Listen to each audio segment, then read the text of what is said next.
Time to get you a check of the forecast. We start with the fog, an issue once again here on this Tuesday morning for DeSoto, Glades, Hendry, and Collier counties. That's where we have a dense fog advisory that's going to run through 10 o'clock this morning. The fog is not expected to be quite as thick here between Charlotte, Lee, and Sarasota counties. Very similar to what we saw 24 hours ago. Let's look at the current readings this morning, and you can see we're down between a half and a quarter of a mile right along the lake, and then inland we are going to see the fog thicken up even more. But along the coast, we should stay just fine here. And the earlier you can get out, the better. We do expect this fog to start thickening up even more here in about an hour. Now, our sunrise time comes at 7:11. That should help to mix it out slowly. But it is so humid out there with dew point values sitting near 70 degrees. That's a late spring, early summer feel when you step outside. And if you spent any time outdoors yesterday afternoon, you felt the heat. We were up in the mid 80s, officially reaching 84. Our average is 77.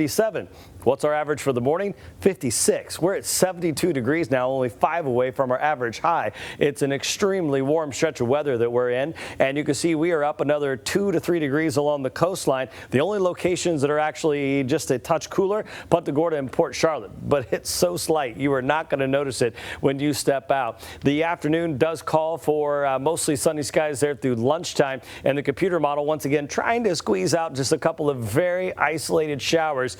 We'll say 10% chance of rain there inland. That may be just a little generous. The wind is expected to flip off the coastline later on after starting the morning very calm. And matter of fact, as we look at the early afternoon hours, we're seeing gusts less than 10. It won't be until the sea breeze front kicks in out of the west that we'll see gusts in the low to mid teens. And what that will do is keep it just a tick cooler there along the coastline with warmer temperatures inland. And overnight tonight, we go right back into the 60s with fog expected once again. Look how warm it is right now all the way through Nashville. 61 for a low. Yesterday, highs in the afternoon for central Illinois, Indiana, and Ohio up in the mid to upper 60s. A very spring-like day. All the cold air is locked up north, and that's where the jet stream's taking that cold air, and also a little snow there for Montana. And we got some lake effect there near Superior. For us, it's just going to be a mix of sun and clouds here for the next couple of days, as our weather pattern is not expected to change much. Matter of fact, the only subtle changes we see in the 7-day, we get warmer here for Saturday and Sunday. 85 if not 86 degrees. Overnights will stay in the low to mid 60s as we stay dry and warm through Monday.